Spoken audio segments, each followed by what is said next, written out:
নমস্কার বন্ধুরা, আশা করি আপনারা সবাই ভালো আছেন। মল্লিকার ইসিলি সবাইকে স্বাগত। আজকে আমি বাড়িতে বানিয়ে নিচ্ছি জন্মাষ্টমীর স্পেশাল তালের ফুলুরি। এখানে নিয়ে নিলাম হাফ বাটি সুজি। সুজিটা এবারে অল্প জল দিয়ে ভিজিয়ে আধ ঘন্টা রেস্টে রেখে দিলাম। এইখানে নিয়ে নিয়েছি ছোটো বাটির এক বাটি সেদ্ধ চাল, 1 ঘন্টা ভিজিয়ে পেস্ট করে নিলাম। এইখানে আমি তালটা ছুঁড়ে পাল্পটা বের করে নিয়েছি। এবারে আধ ঘন্টা পর ফিরে এলাম। সুজির সাথে দিয়ে দিলাম চালের পেস্ট, দিয়ে দিলাম 2 বাটি ময়দা,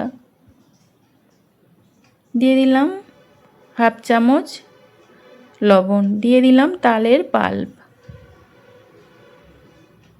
দিয়ে ভালো করে মেখে নিলাম।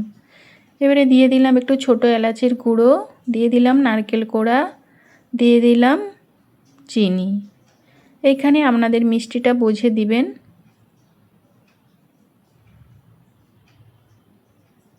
দিয়ে দিলাম 1 প্যাকেট গুঁড়ো দুধ আর একটু লিকুইড দুধ, দিয়ে ভালো করে মেখে নিলাম।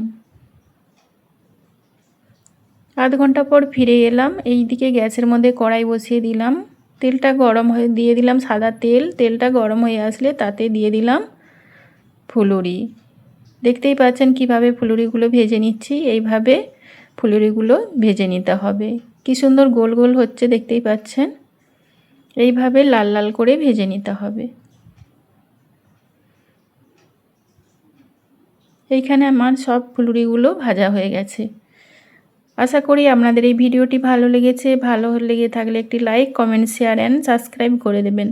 আর পাশে থাকা বেল আইকনটি প্রেস করে দেবেন, তাহলে নিত্য নতুন রান্নার ভিডিওগুলি আপনাদের কাছে পৌঁছে যাবে। এইভাবে একবার বানিয়ে খেয়ে দেখবেন। দেখছেন কিভাবে তুলতুল করছে।